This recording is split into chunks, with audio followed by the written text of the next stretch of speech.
often ask me how it is that when I work a missing persons case, I know whether or not they're alive or dead.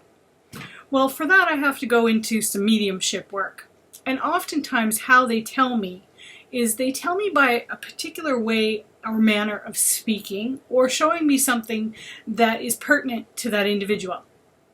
Now, as I am bound by confidentiality and I cannot discuss with you the cases that I have worked on, I can talk to you about what it's like in a regular reading, some of the things that come up that is very much the same as when I work a missing persons or homicide case. An example of mediumship work where we do not know if the other person who is being asked about has passed on or not happened the other day.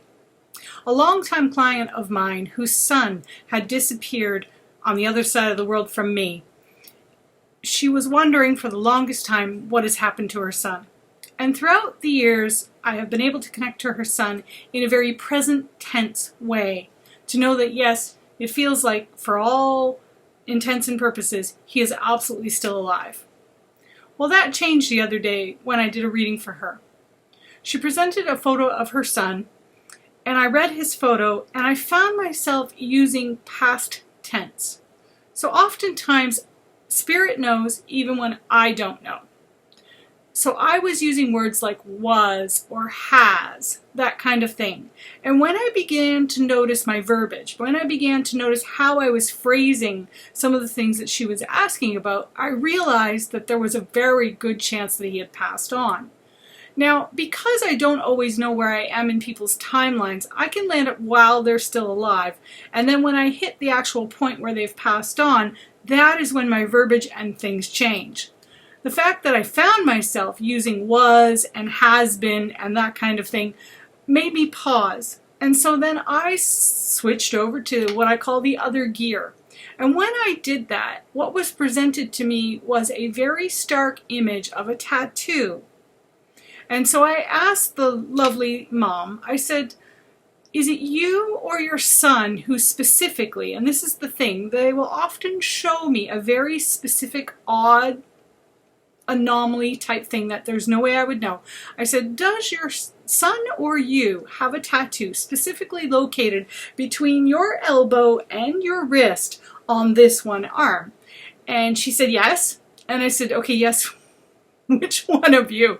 And she said, I do. And I said, may I see it, please? And so she proceeded to roll up her sleeve and she showed me this beautiful tattoo, which had symbols, which I won't tell you because of confidentiality, and then some writing within it. And right away, my next question for her was,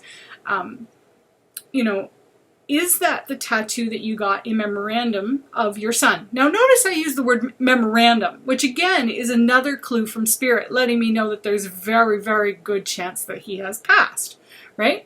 And so when I said that, she said, yes, it is. And I said, okay, because I am being shown something so specific, and if he was alive, he would not be talking about this, because it is when we do mediumship that they pass along these little things about you and about your life or about them to let you know they really are on the other side, that we can't doubt it. That how would I know those things? I would not, right?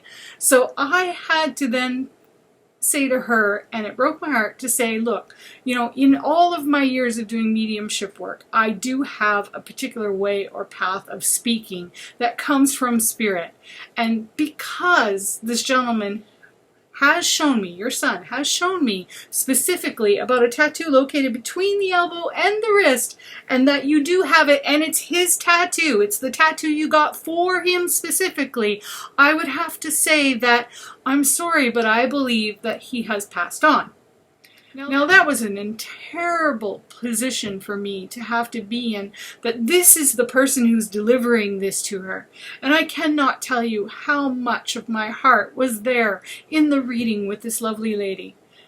And, of course, with due diligence, I said to her, look, this is what I know from my patterns. This is what I know from my life. This is what I know from a continuous messages that come from the other side, that thousands of readings I've done in mediumship that absolutely are pertinent to that way of speaking and that way of being.